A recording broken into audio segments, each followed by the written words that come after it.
Done.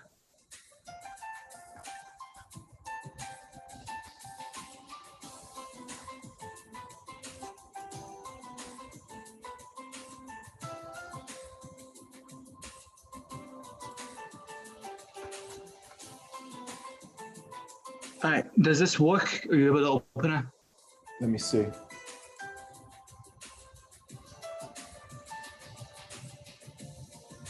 It looked like it's trying to do it. All right, good, because last time we had some Yes. problems. Okay. This one right here, delete that one. We don't want that one. That's the only one that so I don't know if there's any way we can delete it out of that chat.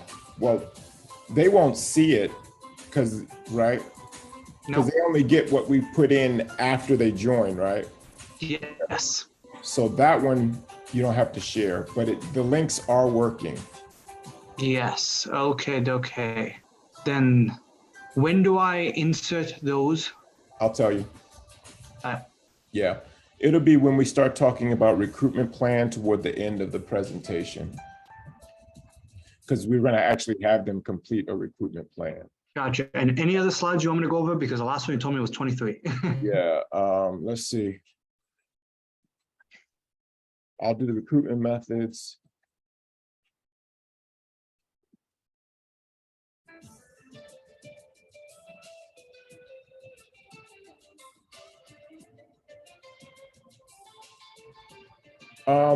When we go into breakout rooms, when they come back out, we're going to ask them, what are their urgent items? What are they going to do immediately once they get back to their office?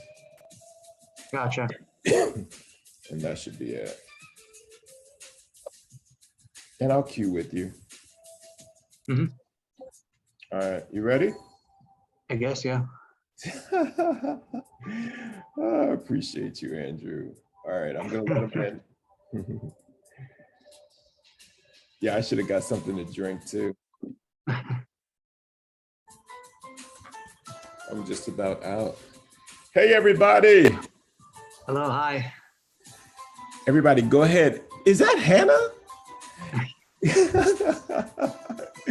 Hey, and Patricia Prada, we're supposed to meet. Hey, can y'all put your names in the chat? Your organization also in the chat. We're excited that y'all are with us today. We've been looking forward to this, planning for a minute. So thank y'all once again for joining us. Yes, go ahead and add your name in the chat. You know, yep, and the name of your organization, please. Yep, good to see you, Dr. Bradford. Always a pleasure. Good. Hey, Miss Janice, good to see you. Glad you could join us today. Looks like we got Michael Stratton coming from the East Coast. Eastern Shore. All right. Thank you, Monica. Low Country, where's Low Country at, Monica?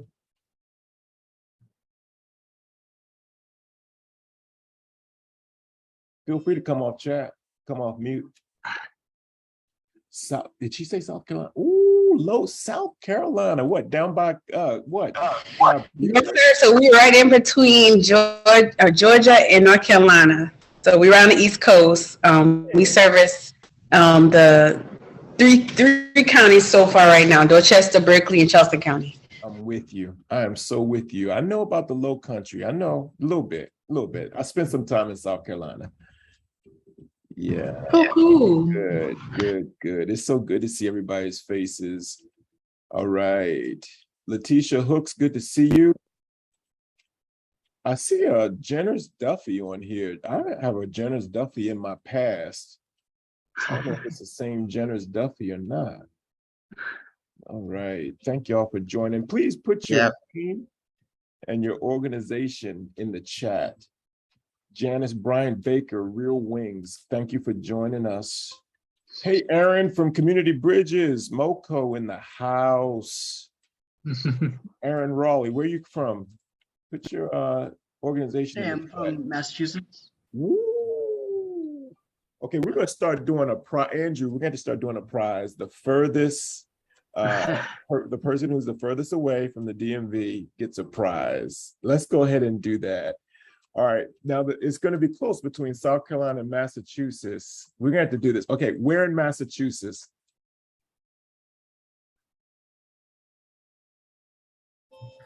The office is in Somerville, but I'm in Waltham. So, Right.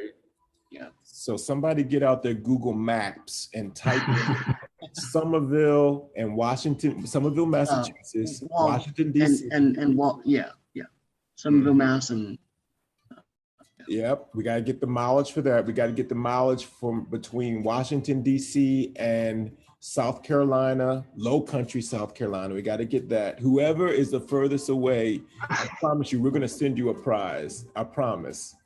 Hannah, stop shaking your head. I'm being serious. Well, I was gonna say I'm from Massachusetts and I've done a drive from DC both ways. Okay. And South Carolina is definitely worse. Okay.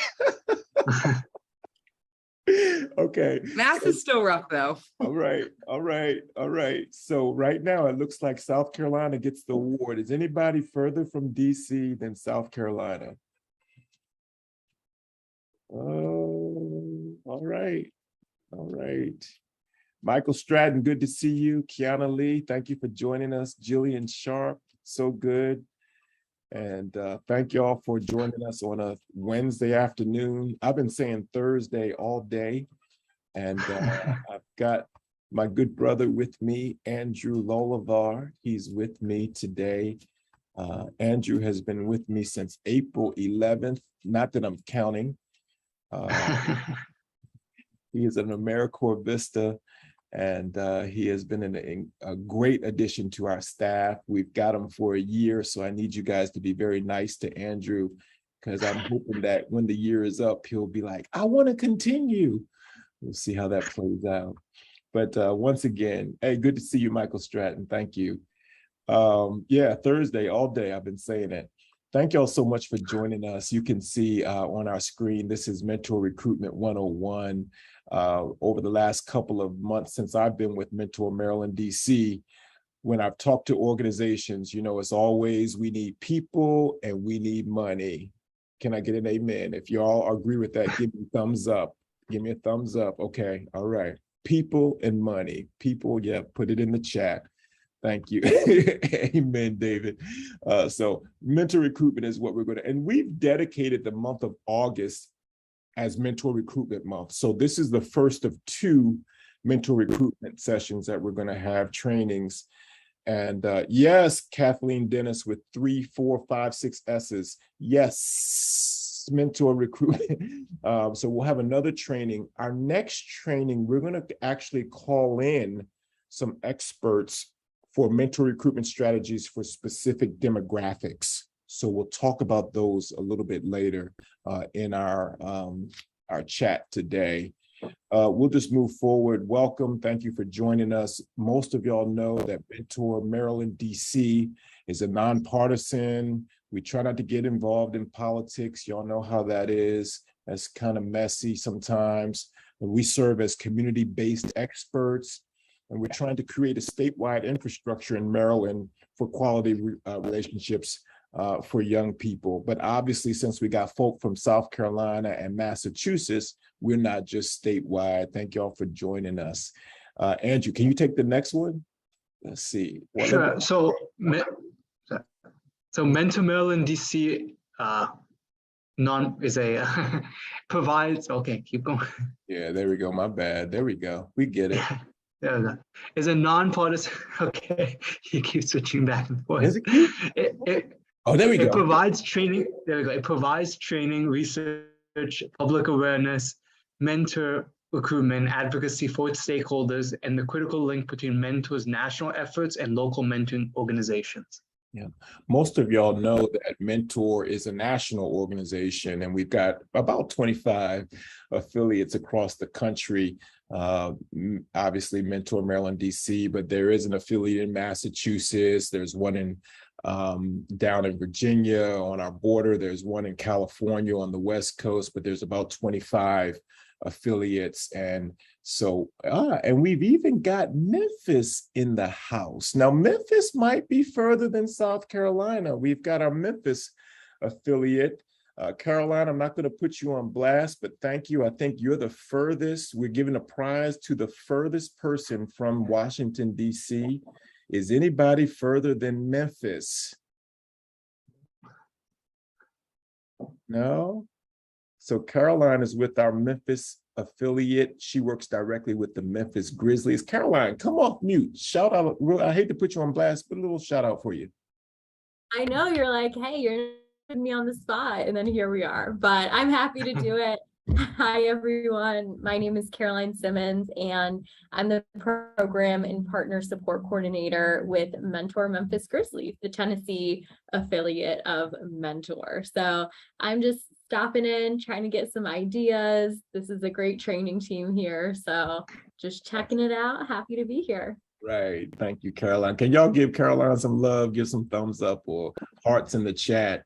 She's doing incredible work. Yes, incredible work with the Grizzlies and that organization. This is our team, the Maryland team. And Zainab, I didn't see you on there. I see glad that you could join us with SciTech to You. Great program, STEM-based program. This is our staff. Our executive director, most of y'all know, is Sadiq Ali. This brother is sharp. Y'all have met him. We are all just walking in his shadow. He's on vacation, so send him some warm vibes. I don't know. He didn't even tell us where he was going. Did you know that, Andrew? He didn't tell us. No, no, I did not. He's like, don't call me, don't. But Sadiq is our executive director. And you also see on the screen, Renee Angelo Mock. She is my counterpart. I'm responsible in the DMV. If any of y'all are from the DMV, I'm responsible for, me and Andrew are responsible for DC, Montgomery County, and Prince George's. And Renee Angelo Mock, who y'all have done trainings with in the past, who is incredibly sharp, she takes the rest of Maryland. And I'm telling you, she is our best trainer by far. So she will be assisting with the next mentor recruitment session, which will happen in a couple of weeks. Just want to share this quick video with you just to get the ball rolling. What if we all decided to turn up our impact? What if you could make a difference in someone's life while enriching your own? What if all it took was saying yes? It's not about being a perfect role model. It's about showing up. Your effort, your time, it means more than you know. Seemingly ordinary moments together evolve into something extraordinary. Mentoring amplifies change, one relationship at a time. Seeing the world through each other's eyes, two hearts open, and two lives are changed forever. Join the mentoring movement. Together, we can expand opportunity and transform perspectives. So let's raise our voices to amplify possibility, connections, exploration, joy, community, and change. Because together, we can make the world a place of opportunity for all. Are you ready? Like that video, give us a quick thumbs up if you like that video. I showed that video not for any other reason than to let you know, as you're marketing and recruiting for mentors, you're welcome to use our videos and send them out to the people that you're trying to reach, just to plug them. We did Hannah from Asian American Leads just did a video also, very similar for a different purpose, but these videos that we have in our repository are open for your use, your programs, if you want to shoot that out as you do your mentor recruitment efforts. So just wanted to throw that out. We've got a couple of objectives that we're going to cover today. One is to identify the EEPM recruitment benchmarks. There's 5 of them. We're going to distinguish some specific methods of recruitment. I think we got about 6 of those. You're here to work today. I know some of y'all are just chilling, but our goal is for you to review your organization's recruitment plan and look at this checklist that we're going to give you so you can assess how well your program is doing in its recruitment efforts. And the last one, we hope to get your ball rolling. If you've not already started or developed or written out your organization's recruitment plan, if you've not written it out, we hope that today you'll go ahead and begin that, because best practices will have you have that in your repository of files. Andrew, you want to cover the Zorms for today? Sure. So, the Zorm. So technically, it's what we want you guys to be doing in this great Zoom session. So we want you guys to use the chat. We want you guys to be respectful, supportive. We want you guys to, turn on the cameras because we want to see your smiling faces. And we want you guys to ask questions. Very good. I keep moving my mouse, and my mouse makes the screens go back. So I'm just going to use my arrow key. I think that's going to work better. Yeah. Okay. All right. Andrew, what about the icebreaker? Okay, sure. So icebreaker, if you guys could have any mentor in the world from any era, who would it be and why? So funny story, I just told Dan, since Maya Angelou was one of his mentors, I heard a great the other day. But they will never forget how you made them feel. So I told them that and he enjoyed it a lot. So if you guys want to type in the chat or get off mute, please tell us any mentor in the world from any era and why. Well, I'll go ahead and start. So for me, it's always in any era, any point in my life, I wish I could have had Reverend Dr. Martin Luther King Jr. as a mentor. Certainly, he has left a lasting legacy through all of his books, videos, artifacts, everything that he's done throughout the civil rights movement. It has influenced me greatly. And it influenced me to the point where I followed in many of his footsteps. I might not be a civil rights legend, but I still fashion myself to be a community activist, especially when we talk about the youth.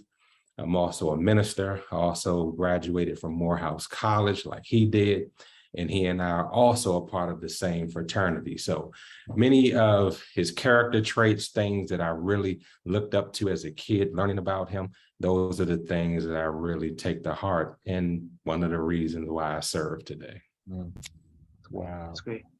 Yeah, Jamani, thank you for sharing. Y'all show Jamani some love in the chat.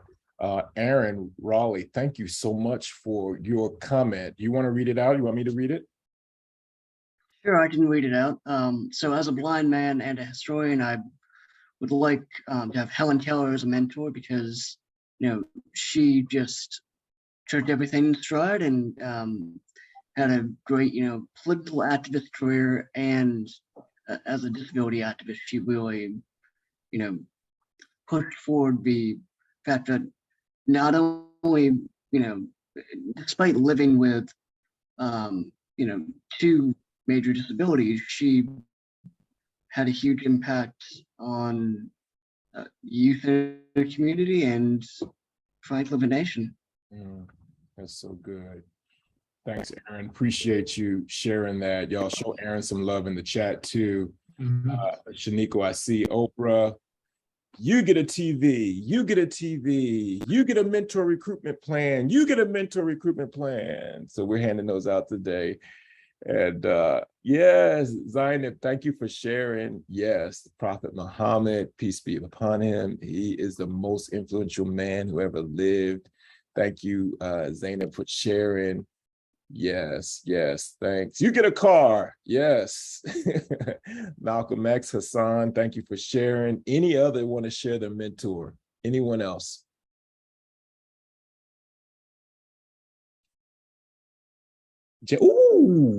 James Ball, Brandon, can you come on? Last one, come on. But come off chat. We usually have James Baldwin's pictures all over our, Sadiq uses his picture image often. James, Brandon, if you could share a little bit about James Baldwin, that would be cool.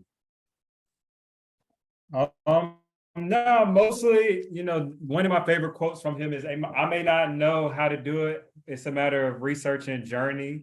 And with or without you, I'm going to do it anyways. And that, growing up and just even as an adult, we, especially as Black men and minorities, are faced with many hurdles that are unnecessary. And so, and then also made to feel as though we may not be good enough. One thing that I believe what sticks to me from him is that he always wanted us to make sure that we kept our heads high. And regardless of whatever it is, whether you may not know it, like I said, it's just a matter of research, because the research is the foundation, education is the foundation of being able to get ahead in anything that you may be lacking. Mm-hmm.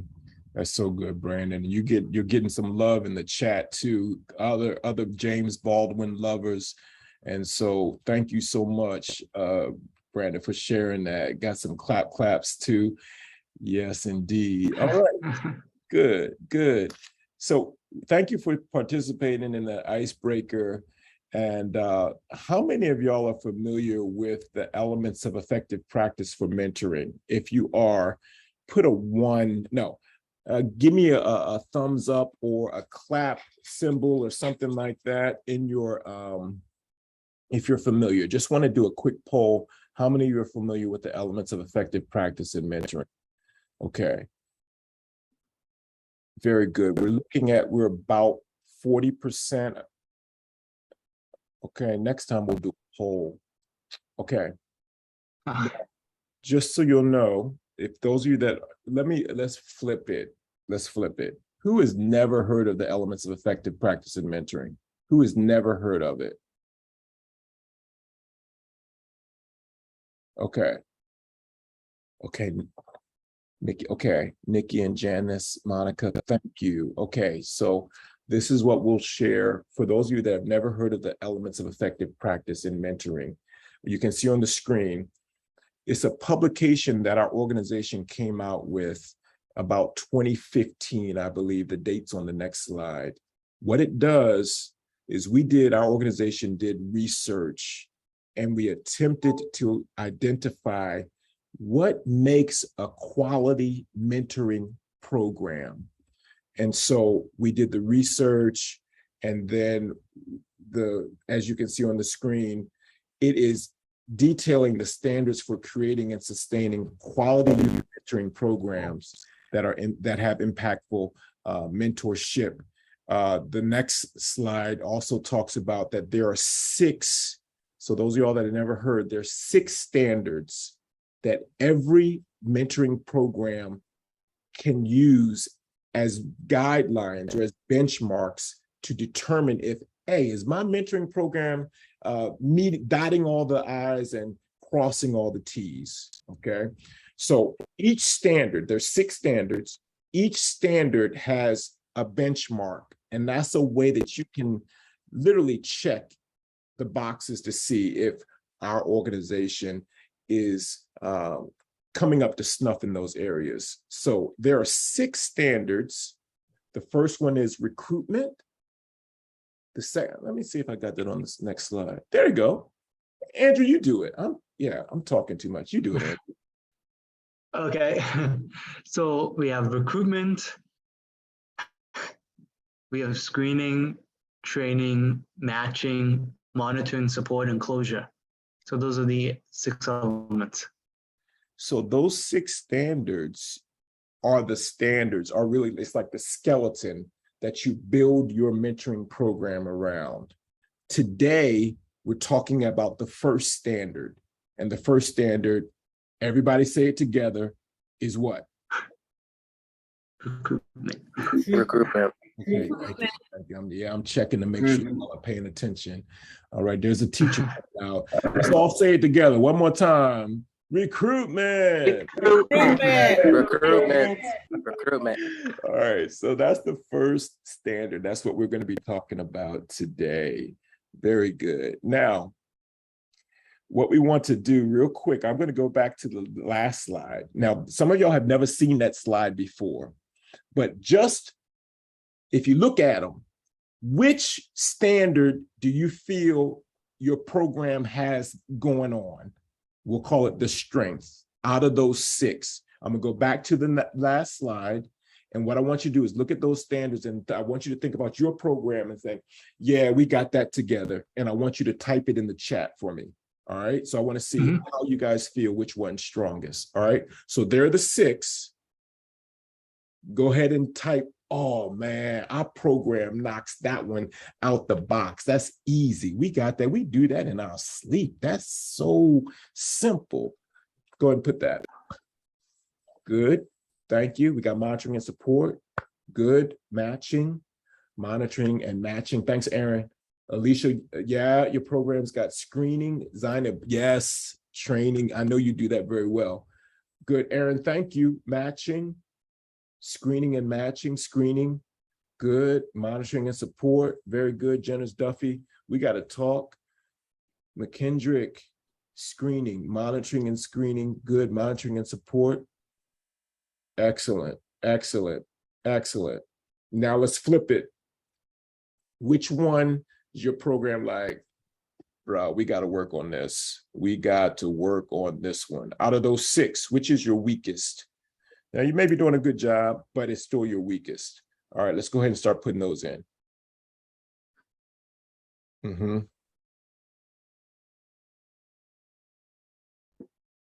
I see you, Jillian. That's why you're here for this training, right? Yeah. Alicia, you put monitoring and support. Monitoring and support really go hand in hand, because once you recruit your mentors, if you want to keep them, you got to give them that monitoring and support. Yeah. I see you, Marcy. Thank you for joining us. Regina Gibbons, thank you for joining us from Prince George's County and the 27 programs that you are running. Thank you for joining us, Dr. Gibbons. Yep. Matching. Yeah. Hannah, I'm with you. A little bit of everything. All right. Good. Okay. Who's newbies? Okay. Dr. Demi, thank you for joining us also from Prince George's County, the great work you're doing with the AFIA project. Thank you for joining us. Good. We work on recruitment, especially recruiting BIPOC mentors.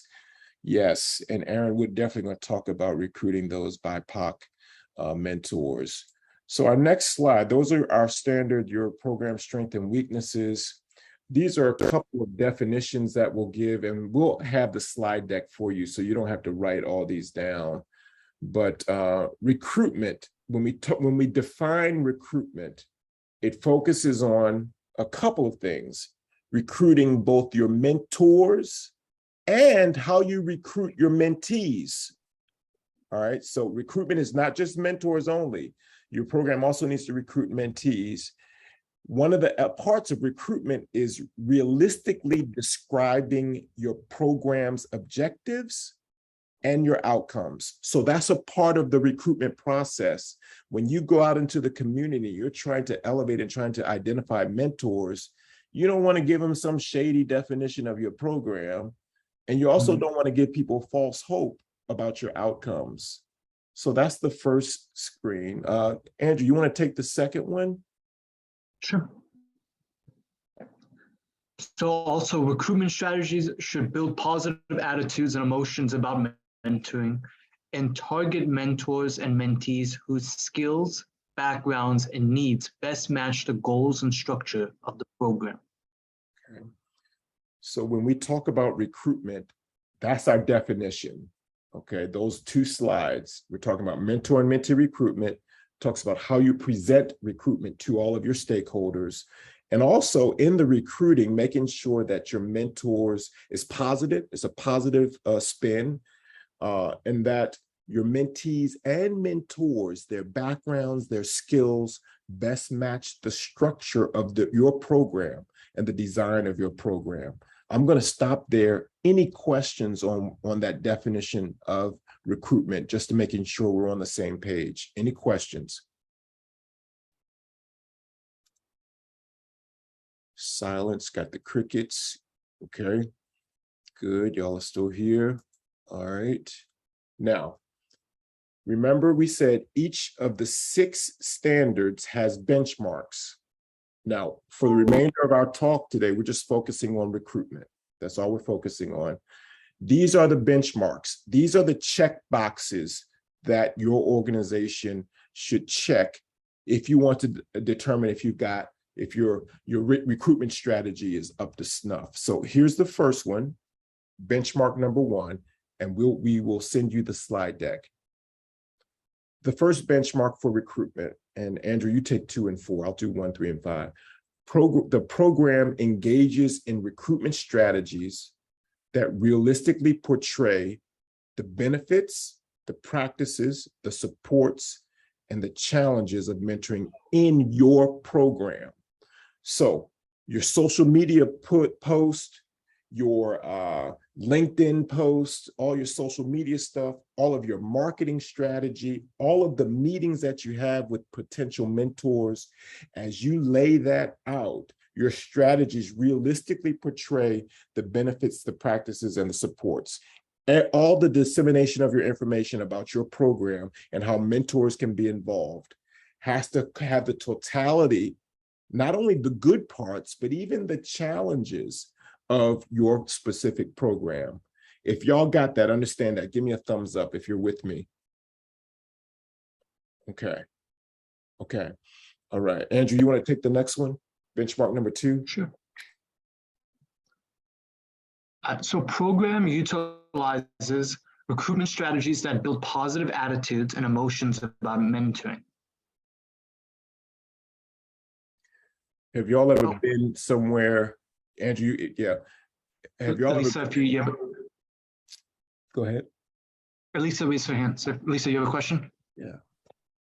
Yes, I wanted to ask, how can we share the challenges of our program in a positive light, so not like, bring a negative perspective of anything?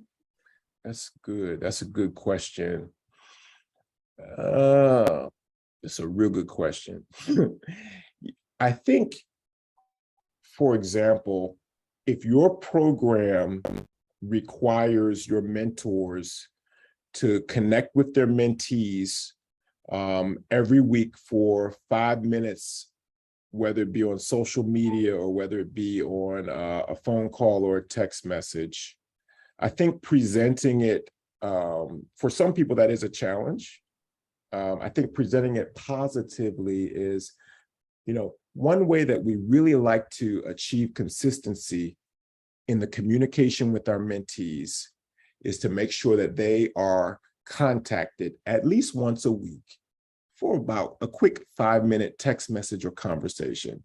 So I kind of spin the challenge because, once again, the communication is the challenge, but then couching it in a way that, okay, this is the way that this is the way our program intends to address that challenge. All right. Alicia, what do you think? How's that sound to you? That helps. So thinking of ways to spin the challenge, like presenting being honest and presenting everything, but it pretty much laying out the details. And I assume if there are questions about maybe a commitment, that we can, talk through that together.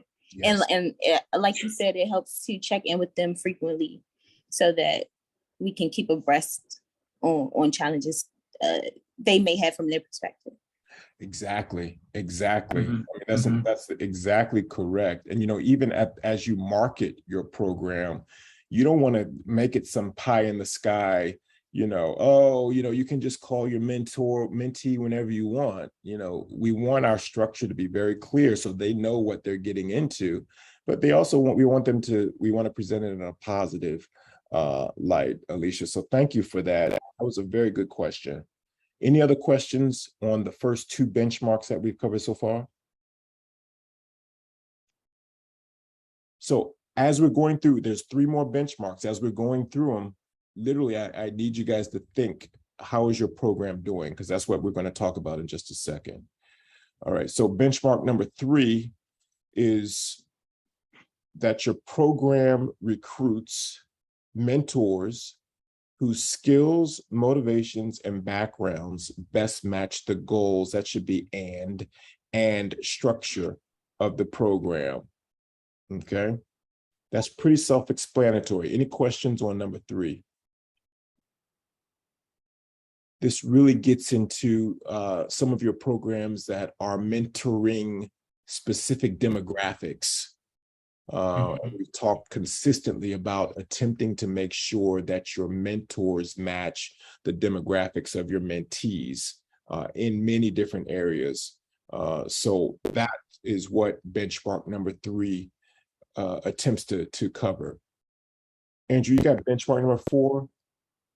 Sure, just real quick, Patricia has a question. Patricia, Okay. what's your question? So you just mentioned about if our program was for a specific demographic. Do you think that it would be beneficial to maybe, I don't want to say cross-train, but because I do different programs at different places, so I know, what programs need to be done over here. What if I have a mentor that I may have to move her over there? Do you think that it would be maybe like once a month, bring them all together and just like maybe kind of cross-train in case they may have to fill in over at a school opposed to a community center because they're ran differently? But if I'm just wondering, would that be something that we could probably think about, or should that be even an option? Should we just keep them stationed in one area? But if, their personality, their energy, their positivity, if it could be used over in another area, but that's a different program, do you just think that maybe it might be good to cross-train or maybe throw that out there at them and see who would want to do that? Or should that be something a part of the team? I love that question. And others on the call, y'all feel free to jump in.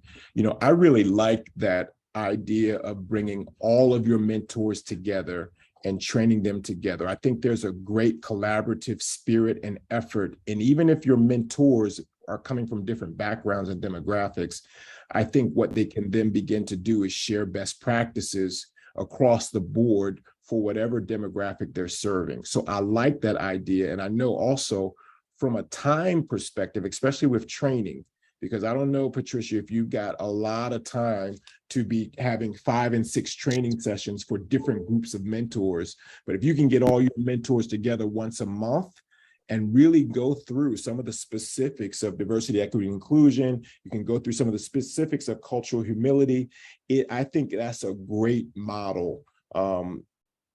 Anybody else want to jump in on that one real quick?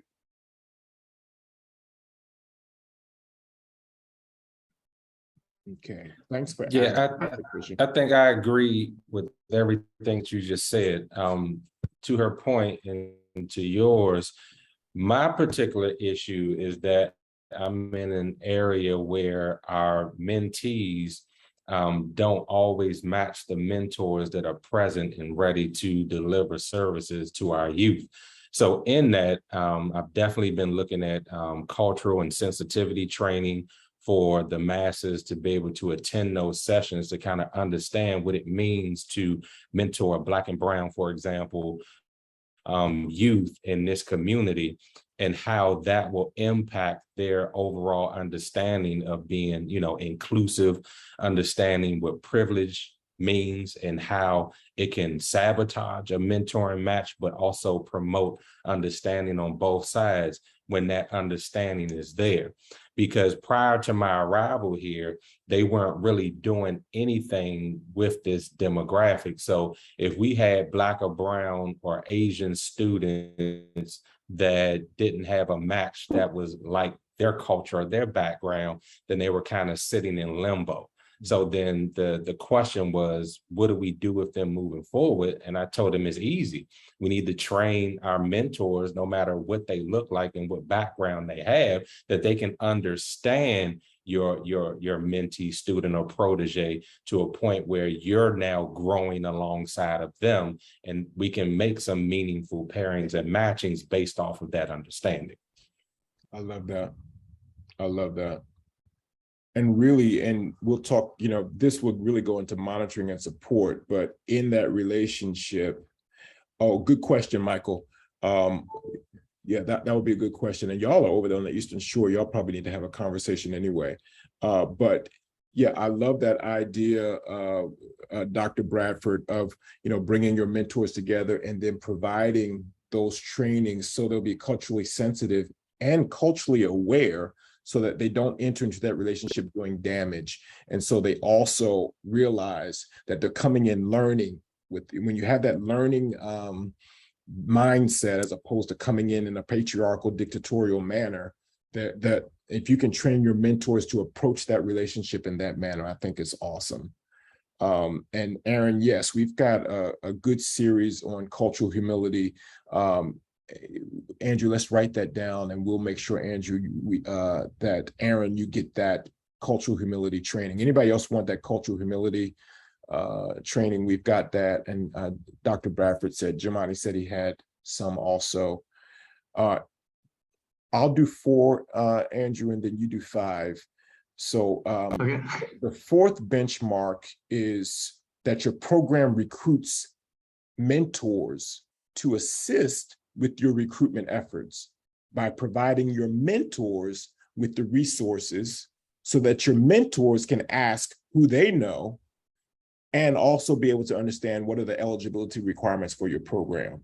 So those organizations that are on this call, you probably already have at least a cadre of mentors already. If you're not employing them in your mentor recruitment strategy, I would highly encourage you to train your mentors on the elements. And we're going to talk a little bit about how to ask and how to talk to other people about, if they would be interested in becoming a mentor. But train your mentors. They know the highs of your program. They're your biggest champions. They're already doing the work. They know you. They know what your goals are as a program. Use them to help as extensions of your staff for your mentor training. So that's benchmark number 4. That's a benchmark of a good recruitment-based program. So that's benchmark number 4. Andrew, what about number 5? Okay. Number 5, so program trains and encourages mentees and recruit appropriate mentors for themselves when relevant. What I like about this last benchmark, just like in benchmark number 4, you use your mentors to get the word out. Benchmark number 5 uses the mentee. So say, for example, your mentee, he comes to your program on Saturdays, but he's also on the high school basketball team. And the mentee, you want to equip your mentee so that he peeps, maybe his one of his basketball coaches, maybe the assistant basketball coach would be an ideal mentor for your program. You want to equip your mentee to identify other mentors in the community and empower them to bring those mentors to you. So that mentee then comes back to your Saturday meeting and says, hey, Mr. Brandon McCain, thank you. I love that you're our program director. I found a mentor that might be good for our program. Here's his number. Give him a call. He might be interested in serving. And so equip your mentees to do that. That's another benchmark of a good recruitment strategy.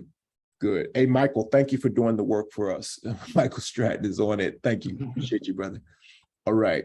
Any questions on the 5 benchmarks that we shared?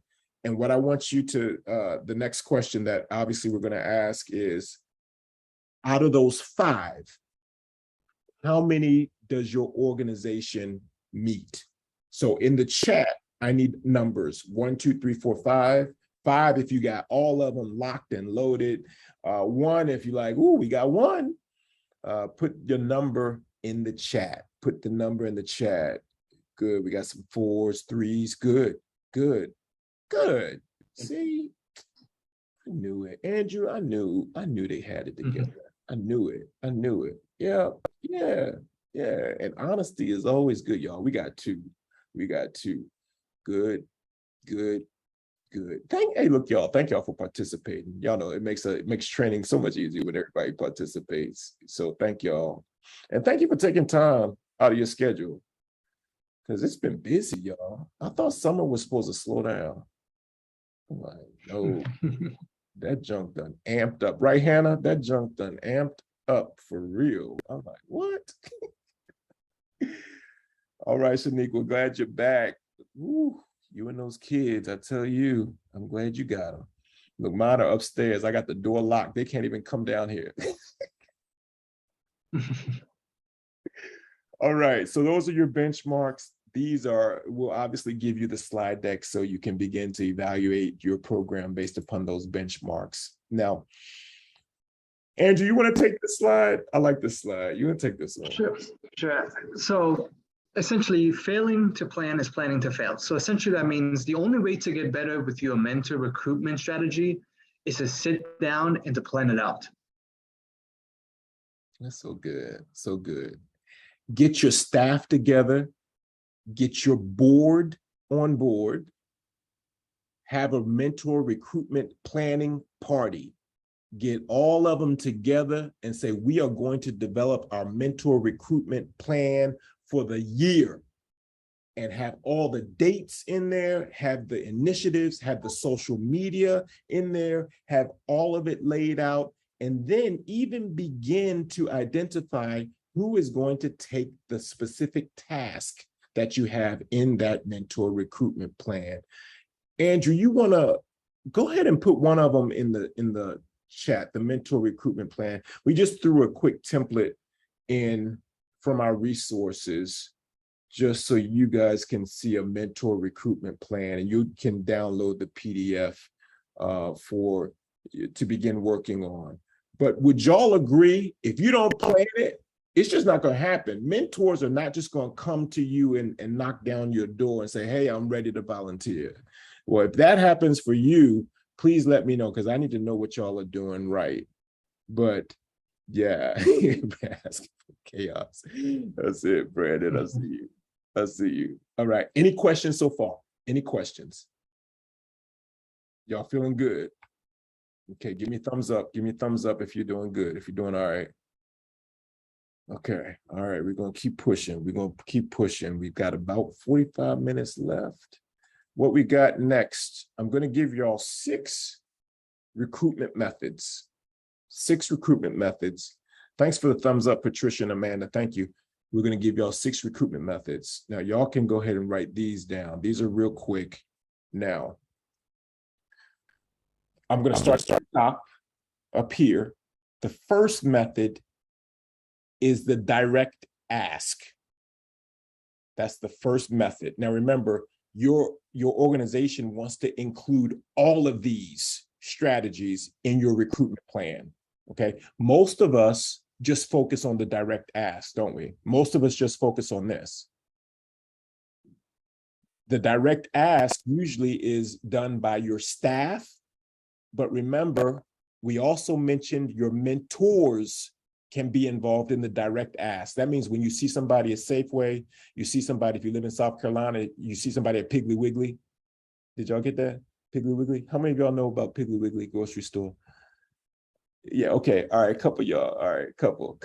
If y'all are, going to, Whole Foods, you got it going on.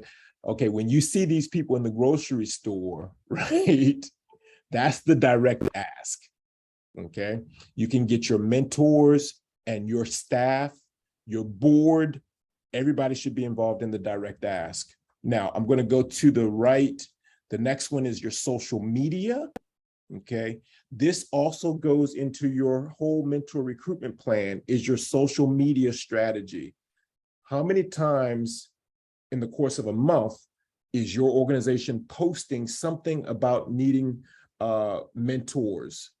How often are you highlighting a mentor-mentee match and then giving the ask at the bottom of that social media post, right? Would you like to become a mentor? I literally just, one of the organizations that we work with called Future Link, and they work with 18 to 24-year-olds in Montgomery County. I just met with one of their directors, and we're working on an agreement. So when she posts a story on LinkedIn about a mentor and a mentee, she's going to text me. So when I see that link, I'm going to share it. So she'll have it to her network. I'm going to share it to my network with the goal that mentors would sign up for her mentoring program. Okay. And y'all, that applies to all y'all. You know, if we all work together to include, you know, there are enough mentors to go around for all of our programs. So that's that social media strategy. And notice, y'all know, for us older folk, I won't say age, some of us stay on Facebook and LinkedIn. If you're looking for younger mentors, if you want those 20s and 30-something, early 30-somethings, you got to be on Instagram. Okay? You can do it. Look, don't look at me like I'm crazy. You can do it. Get one of your mentees, get a young mentee to be responsible for your Instagram social media push, and have a cadence in your plan. Every week, we're going to post about something that our organization is doing. And remember, have the ask. You know, if you're interested in becoming a mentor, click here, call this person, reach out. There has to be an ask in your social media post. Are y'all with me? Can y'all give me a thumbs up? Y'all look like y'all glazing over on me. Is that my laptop? Okay, okay, all right. Okay, so that's social media, okay? Thank y'all for the thumbs up. Thank you, Michael Stratton, appreciate you. Got it, Nikki, thank you. All right, the next one is mass communication. You know, those are the ways where you can either, if you guys can get in with your local media, some of your TV and radio stations, all right, and highlight a mentor-mentee match on a radio talk show or a local TV show that's trying to identify community-based programs that are doing incredible work. Those, if you can get in, those you will always reap at least, you know, I'm not going to put a number out there, but you will get some feedback from those and some inquiring interest from those types of mass communications. The down at the bottom at 6 o'clock, I've got presentations. Try to get in with some of your local communities, your churches, organizations that have a group of people, like I said, either a church or maybe your local, let's see, I'm thinking about an organization, a corporate organization, like an accounting firm. All right, you've got a relationship with an accounting firm. You call the owner up of the accounting firm and say, hey, I would love to do a presentation to all of your accountants about potentially becoming mentors for our organization. Go to that accounting firm, Chamber of Commerce, thank you. Present your, and don't make it long and drawn out. Keep it like 15, 20 minutes. Make it quick, make it pointed, make it sharp, but have those presentations and try to identify somewhere that you can do a presentation at least once a month. Okay, we're doing Chamber of Commerce in September. We're doing the biggest church in our county in November. In October, we're doing the biggest mosque in October. And identify when you can make those presentations and schedule them on your calendar. And go ahead and get your mentee and your mentors available and lined up so that you can recruit. When you do those presentations, you always want to make it easy for those people to sign up and get their names. Any questions on those first four? We did direct ask, we did social media, we did mass communication, we did corporate presentations. Any questions so far? I see you, Brandon. Yeah. Here's another quick hint. Thank you for that, Michael Stratton. If you have any say-so with who is on your board, try to get your board to find a board member that has a specialty in communications. Find somebody, do some research in your community, find an advertising or marketing company. Find somebody on that company and ask them to be on your board. Boom. That's a lock right there. If you got somebody on your board that is mass communications or mass media or social media or advertising, boom, then they got to work for free, right? Because they're on your board, right? So those are just some things that you can do. Now, this one right over here at about 8 o'clock, where I've got referrals, once again, asking your board, your staff, your volunteers, have them just sit down, get all of them as a captive audience, and say, hey, I need y'all to write down 5 people who might be good mentors for our organization. At your next board meeting, they trying to get on, you know how board meetings are. Oh my goodness, sometimes they're boring, sometimes they're confrontational. You get them board members, you say, look, I need each one of you to give me 5 mentors, and then you take it from there. You take those 25 names that you have and then say, hey, you were recommended by such and such a person. I'm contacting you on behalf of our organization. We would love for you to be a mentor. Do the same thing for your volunteers. Just pull them all in a room on a Saturday programming. At the end of the programming on Saturday, get all of your volunteers and just say, hey, look, we're doing mentor recruitment in August. I need y'all to sit down and write down 5 names of people that might be interested in becoming mentors for our organization. Get that list from all of those volunteers, get that list, put them in your database, and go ahead and start reaching out to those people. Okay, so those are the referrals. And then the last one that we'll share up in the top, right about 10 o'clock on this slide, is your mentee ask and your parent ask. If your parents are pleased with your program, use them. Say, hey, we need more mentors. We need more mentors. Do you know any in your networks? Parent, do you work at a company that I can come and do a presentation, right? Your board members definitely need to give you some opportunities to go in front of their businesses and do presentations. Now, going back up the ladder, all of these elements should be included in your mentor recruitment plan. So you have a diverse portfolio of mentor recruitment strategies. So you're not always just doing the direct ask. You're not always just doing the presentations. You're not just doing the board, but you're doing all of it. Your social media is pumping and it keeps going, because statistics say it takes somebody about 5 or 6 touches before they'll even respond, right?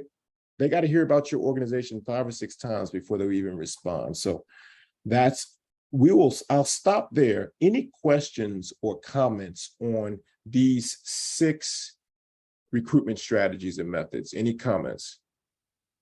I have one. Yes. Good afternoon. So I did a recent presentation through a Zoom at a church service. Yeah. How often should I ask, since you're saying the 5 times, and I do understand because people are used to sound bites and not an active listening segment. How often should I ask the pastor to come back and say, hey, we're about to start this program again. We still need the mentors. I mean, dress it up a little bit, of course, for the audience, but how often should I ask? Should I ask to say maybe twice a month or what have you? What should be, because that's also a recurring donor for us. Right. And so it depends on your relationship, but most churches and places of worship have like calendars. I would say at the beginning of the school year, right around the end of August, September, when everybody's coming off of summer and realizing, okay, now that my summer vacation is over, now I can start mentoring. So I would definitely have some type of presentation with your church or place of worship end of August, early September, after Labor Day sometimes. I would do another, if you do anything else, do one around the holiday season and just do it ask the pastor. I just want to get in front and thank the people that are serving as mentors. Okay, so it takes a different spin, but you put it in that whole Thanksgiving holiday season, it still gives you the publicity that you want. But then at the end, we're just so thankful, and then have those mentors that maybe go to that house of worship, have them all stand so that everybody can eyeball them. And then you point them out. Look at these incredible people. If you want to be a mentor, sign up today. So that might be something to do around the end of the year, January. Then you probably want to do another one. I would say, if you're able, maybe around April or May, maybe. But once you get past, May, then you start getting into summer, and it's a little difficult unless you've got a summer program that's highly visible, where you can say, hey, you're looking for your kids to be involved. We also need mentors for our summer camp or our summer mentoring program. Okay, so that would be the cadence. I would do maybe 3 or 4 a year at the most, because you don't want people, when you stand up, automatically to turn you off. That's a great question. Thank you so much. You're welcome. Any other questions? Okay, y'all doing okay? Give me a thumbs up, please.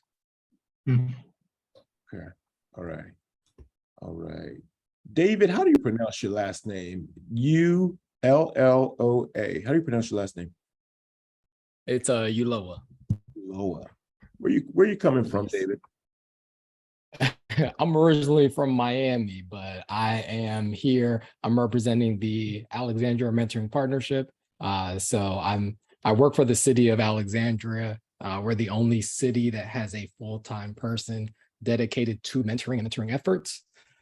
So I definitely am here to kind of learn new strategies, to see what we can do. We definitely do a lot of work with Mentor Virginia, but because we're in Alexandria, right across from the Potomac, that's why we're starting to come on over to you all, because we have a lot of DC residents, a lot of transplants. So either live in Alexandria,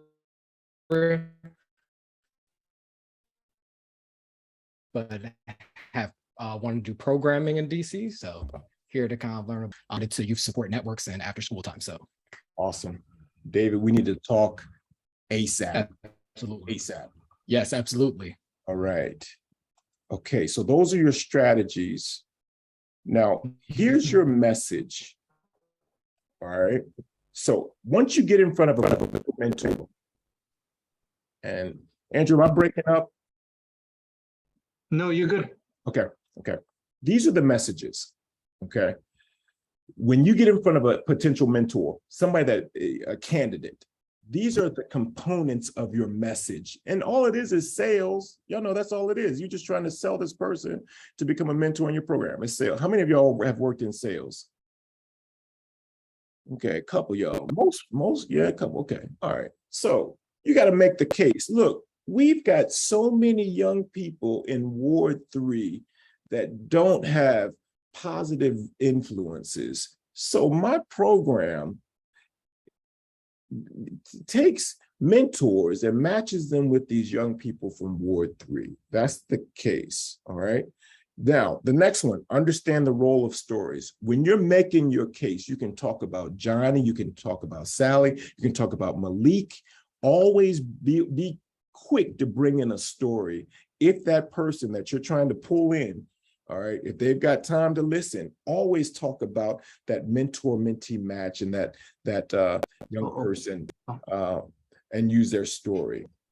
A lot of people are thinking, I can't do it. I don't have the time. That's when you always want to. Now, there's some people that really don't have the time. Let's just be frank. And you don't want them, okay? You do want people that, that understand that, it's a commitment.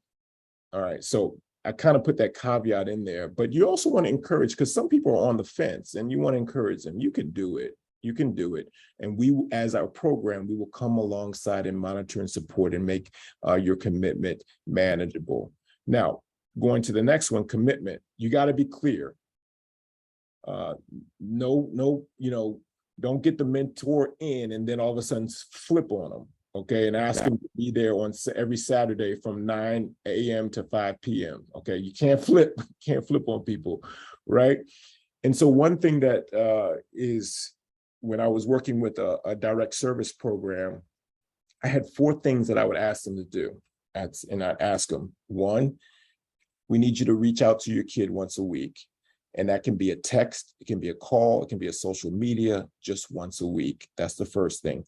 The second thing is, our program has programming every Saturday. Can you come or commit to come one Saturday out of the month? Okay. The third thing, every quarter, Joe's report card comes out. We like to schedule a conference with you, the mentor, your mentee, and Joe's parent to talk about grades. The last thing that we need you to commit to do is every first Monday, we have a mentor check-in. It will last about a half an hour. It's a call where all of our mentors come together and discuss best practices with their mentee. Those are the 4 things that I need you to commit to. Very clear. And that's in all of our programming. It's in all of our materials. It's on our tweets, our Facebook. This is what it takes. These 4 things it takes to be a mentor. And the more clear you are, the more people are willing to make a commitment. Can I get any comments, any thoughts on making the commitment as clear as possible? Any comments or thoughts on that?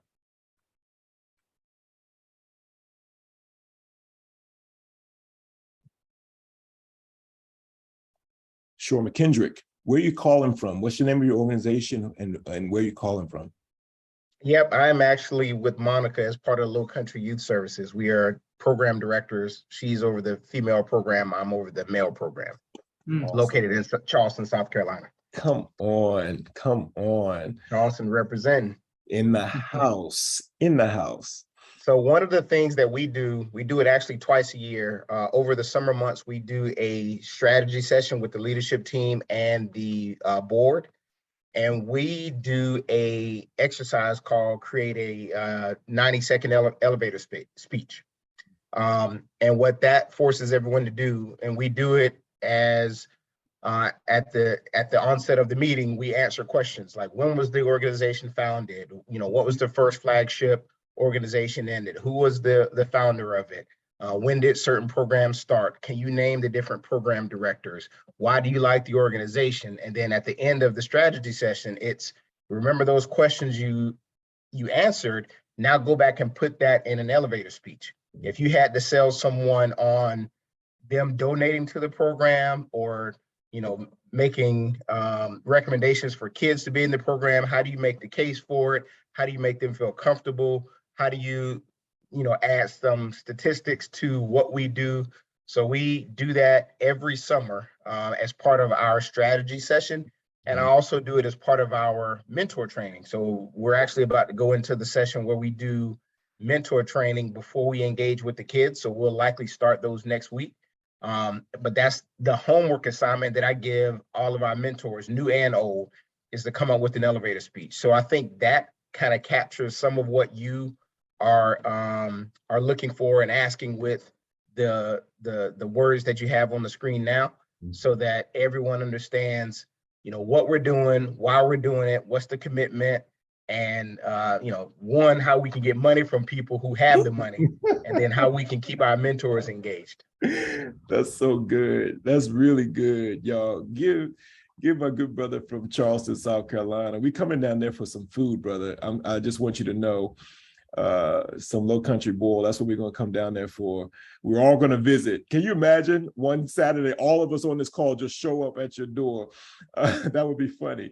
But look, one thing I thought about while you're doing those trainings, get one of your kids to video the elevator pitches, and then get someone to edit them down, put some good music behind them, and start to use those elevator pitches in your social media. So you've got one elevator pitch that's 45 seconds, boom, send that junk on Instagram, the first week of August, put the next one, and just, you could actually feature, these are the mentors from our mentoring program. And then like week 1, you're going to get Brandon. Week 2, you're going to get Kathleen. And week 3, you're going to get Holly. And week 4, you're going to get Amber. And then just go ahead and use those. And that will be a part of your social media assets. That's a great idea. Thank you. You're welcome. You're welcome, my friend. You are quite welcome. You're quite welcome. Andrew, what you got anything to say, Andrew? I'm doing all the talking again, man. You got anything? No, I think everything's been going on so great. All right, good. All right, thank you, Andrew. All right, here's your recruitment checklist. And once again, we're going to give y'all all of this Yeah, Hannah, those elevator pitches, those are really good, really good. I like that idea. Here's your recruitment checklist, and we're going to send this to you as well. One, and I'm going from left to right. The first thing on your checklist, set goals.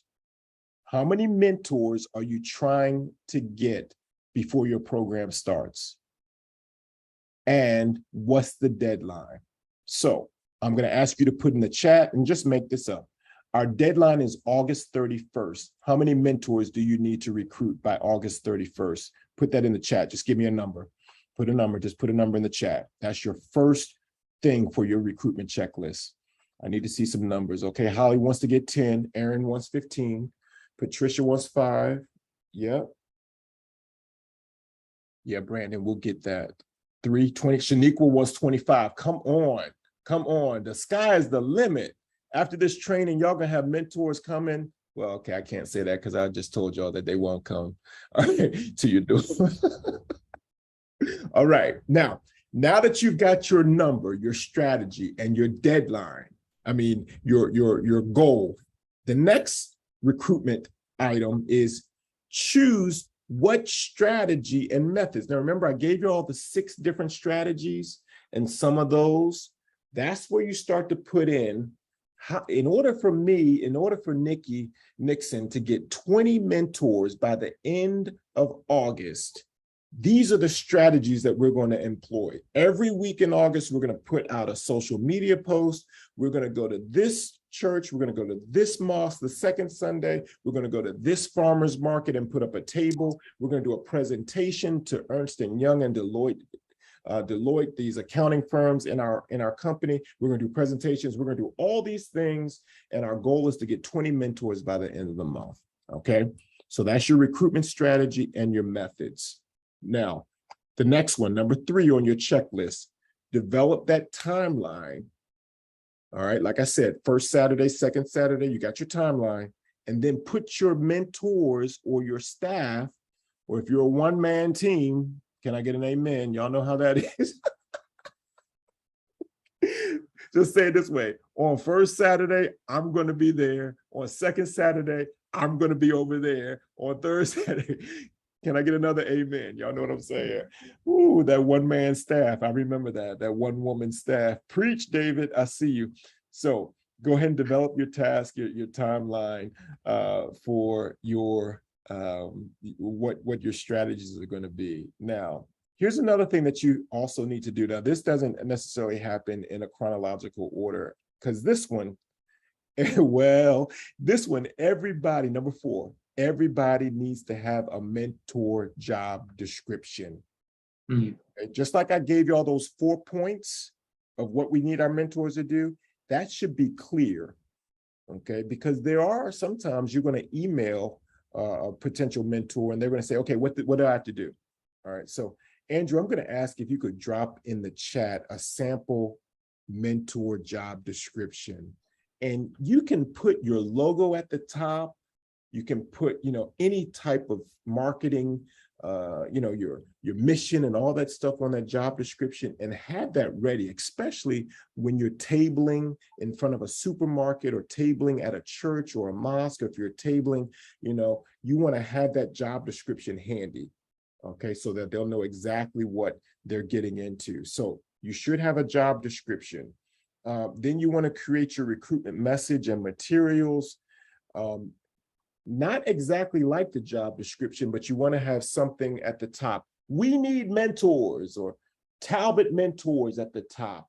And we are identifying, mentors for our upcoming fall program, right? That's your recruitment message. And then you want to have those flyers also available. So not only do you have your job description, you also have the flyer. Now, y'all, I'm old. Y'all probably picked that up.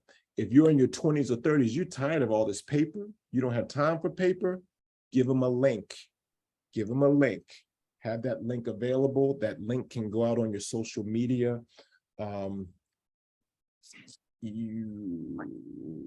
Andrew, I'm going to go off script for a second. All right. You ready? Be patient. All right. Y'all see this? Can y'all see this? Okay. We've got a partnership with the Mystics, which is the women's NBA basketball team. Can you, if you've got a phone, go ahead and scan that code if you can.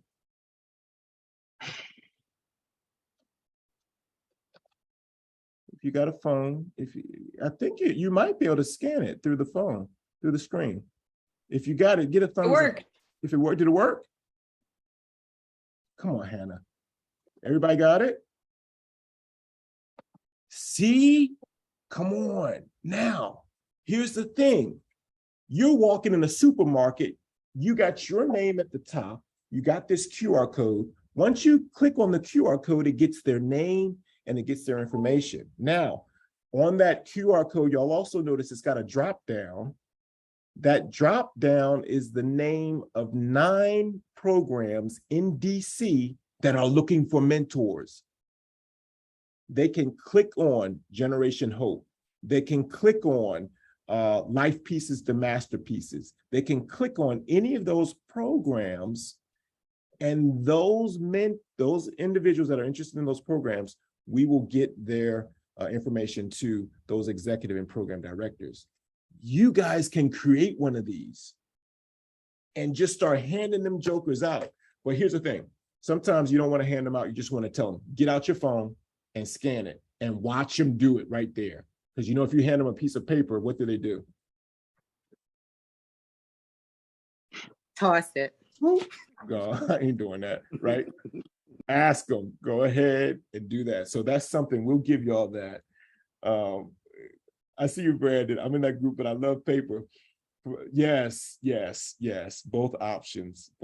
I agree, Brandon. Yes, indeed. So those are just some ways that is your recruitment message and your recruitment materials. Now, number 6, this is your checklist that you got to do. Adopt some type of tracking system so you're keeping track. If you get somebody's information, go ahead and make sure you keep it, because maybe they say, I don't have the time, but maybe later. You want to definitely follow up on that person, right? And if you don't have any type of tracking system, you want to keep track of the mentors that have committed, that have gone through their recruitment, their screening, all that stuff. You want to keep track of all of that in your database. I don't know what kind of CRM you guys might be using. How many of y'all have some type of CRM that tracks your mentors? Good. I see you. Okay. Anybody else got a CRM to track all their mentors? Okay. Yep. Aaron, Salesforce wears us out. Okay. Shaniqua, if you don't have a Salesforce or something like that, use Excel. Use an Excel file. Have their name, their address, their email, when you interacted with them, so you can know maybe in 2 months later we'll give a call back. Yeah, go ahead and put your CRMs in the chat if y'all could do that. I still use pen and paper, Dayon. I walk around with the clip and I have the whole, I created it myself, but yes, I'm like, sign here, old school. I love it. Oh my goodness. Yeah, keeping it old school. I love that. So anyway, you've got to track, and you've got to keep track, because mentors are golden, as you know, and we all need them. We need people and money, and everybody say amen. Now, I'm going to go to number 7 on your checklist. Go ahead and create some type of presentation.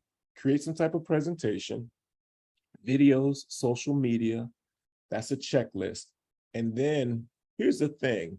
Once you create a template of what a presentation should look like, all you got to do is just highlight it, update it for next year. Same thing for your social media. If you know your social media is always going to be the story of a mentor and a mentee, and then the ask, you've got that template. In 3 months, it's the same template. You just get a different mentor and a different mentee. And that takes the stress of having to create everything over and over and over again. No, we know, no stress. Y'all, this used to stress me out. No stress. We know what to do. All I need to do is call up Joe and Jacob. I tell them, I'm going to feature you as our mentee and mentor in October. Be prepared, because I'm going to put you guys on social media. and just go ahead and put that in your recruitment plan so you know well in advance. In November, I'm talking to Sally and Sheila. And then in December, I've got, and just go ahead and lay out that in your recruitment plan. Now, the number 8, identify orgs and businesses to sponsor and connect with you. All right, that's another checklist. How many of y'all have a good bit of organizations in your community that you rely on for mentors or have done presentations for? Anybody? Good, couple. Okay, good, David. Brandon, thank you. All right, last one. It's critical. Y'all know this. Evaluate your methods, because if that junk don't work, don't do it again. We don't have time. You don't have time, right? If you go to Piggly Wiggly and hand out those flyers and you don't get any responses, right? I might not go back to Piggly Wiggly again, right? You have to assess, well, maybe why, maybe our marketing wasn't clear. You do have to assess and evaluate. And that happens, just like my good friend from Charleston, South Carolina, when y'all do that planning meeting, that's when you all sit down and you evaluate what's working, what's not working. And that's critical at the end of, y'all know that's critical at the end of every project. You got to evaluate, you got to stop and take some time. That's your recruitment checklist. Any questions, comments on your recruitment checklist? No? All right, y'all, we're getting late in the evening. We want y'all to create your own mentor recruitment strategy. What I need you guys to do, as we're not going to break off into breakout rooms, we only got about 10 minutes. What we need you to do, everybody in the chat, put down the number 1 priority that you're going to go back to your organization and you're going to do for your mentor recruitment plan. Number 1 priority, what are you going to do? And it might be something as simple as reach out to your board. It might be something as simple as go ahead and start the recruitment plan. And let's get some feedback in the chat.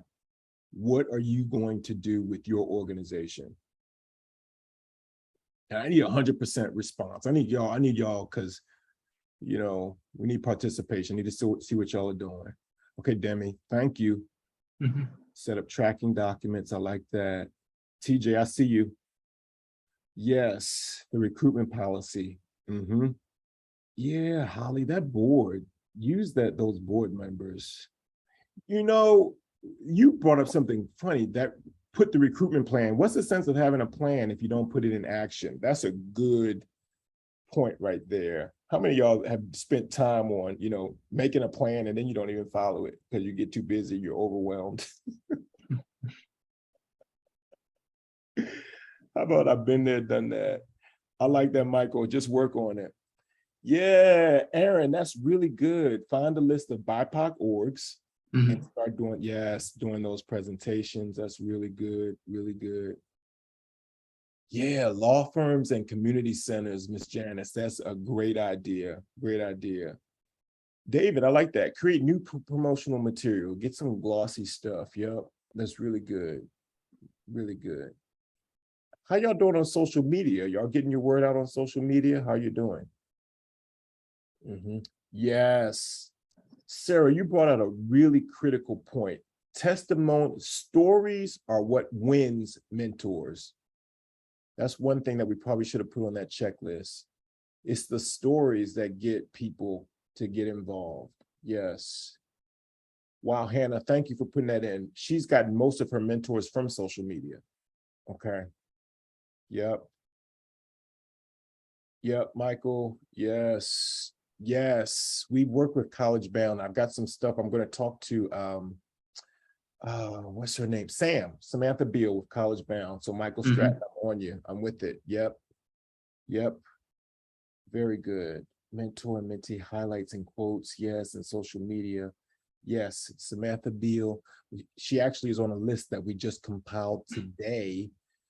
One of the organizations we're working with, Deloitte. Deloitte is looking for organizations, and Hannah, you're on the list too, on looking for organizations that are preparing juniors and seniors for college. They want to get in front of them. And so they asked us specifically for organizations in the DMV that work with that whole college preparation, career preparation mindset. And so, David, that's why we definitely need to hook up ASAP. We got some stuff in the burner that we need to talk about. Okay, yeah, Michael, we would definitely need to get in front of those DC bar organizations. Very good. Hey, y'all, thank y'all for putting all your comments in the chat. We're going to save those. We will be presenting, we'll have the notes. We'll have this recorded. We did record it. We'll send this out for you as well. Are there any questions? Anybody want to come off chat and ask a couple questions? We've got about 6-7 minutes left. Any questions before we go to our closing slides? Thank you, Michael. We'll do that. Thank you, David. Mm-hmm. All right. Now, Brandon, you have a question? Yeah. Yes, thank y'all for this great presentation and training to help me better navigate this new role. In my previous roles, I worked on fellowship programs. So pretty much I did recruitment and promotions for graduate students and undergrads into fellowship programs, providing research funding.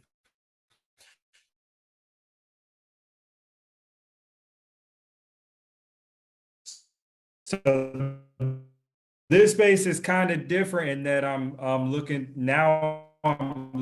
to recruit mentors and volunteers and college readiness coaches for. So in my old space, however, we're in advance, right?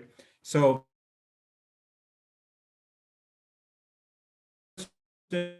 is what did in your perspective, what is it?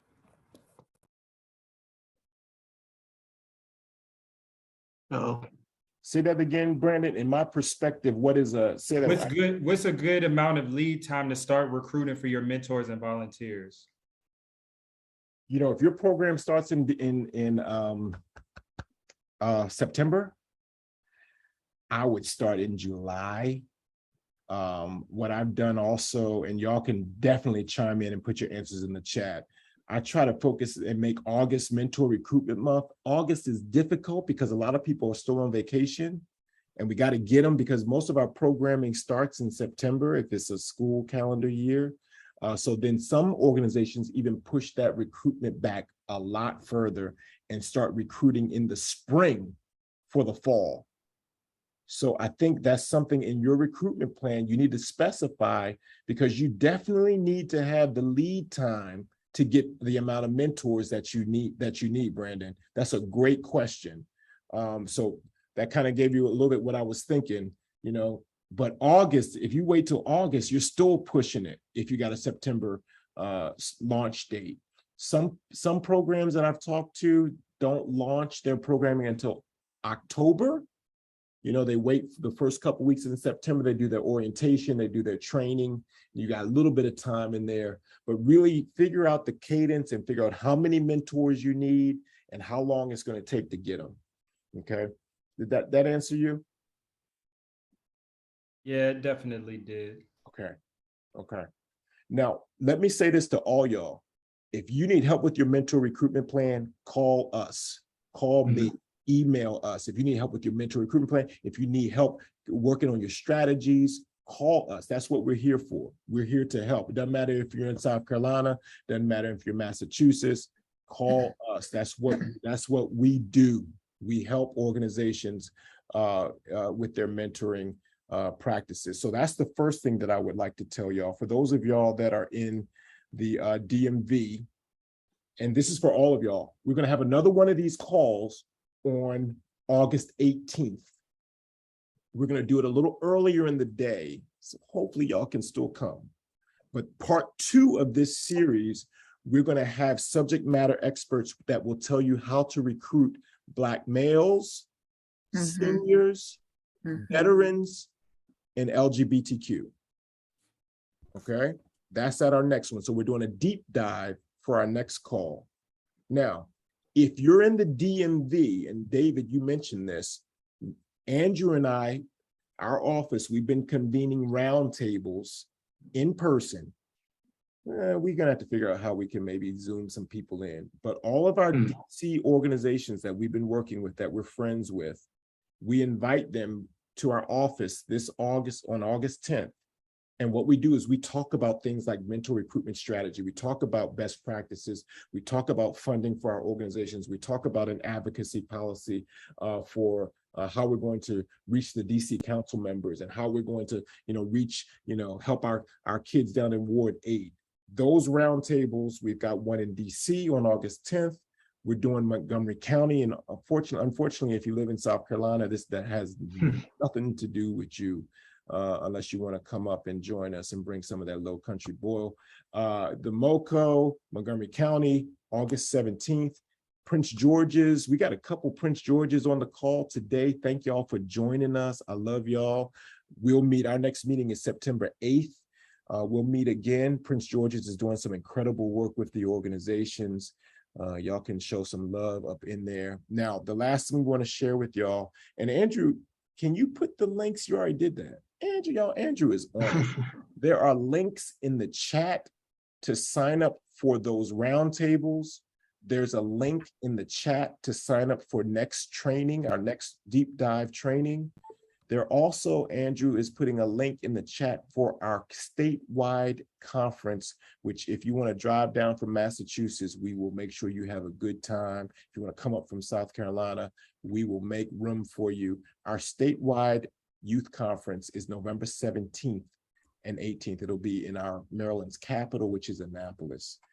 David, thank you. We'll definitely see you on the 10th. Andrew's bringing some food. We may see if we can ship some low country boil up from South Carolina for that next round. That's what I'm thinking. Y'all can tell I've got a problem with food.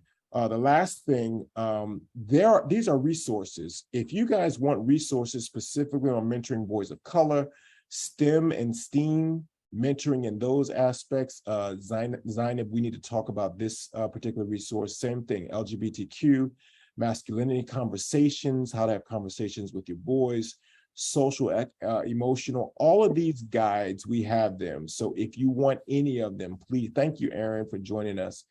And so we would love to forward these links to you so that you can have them. Once again, y'all, thank y'all for joining us on a Thursday. Today's not Thursday, on Wednesday.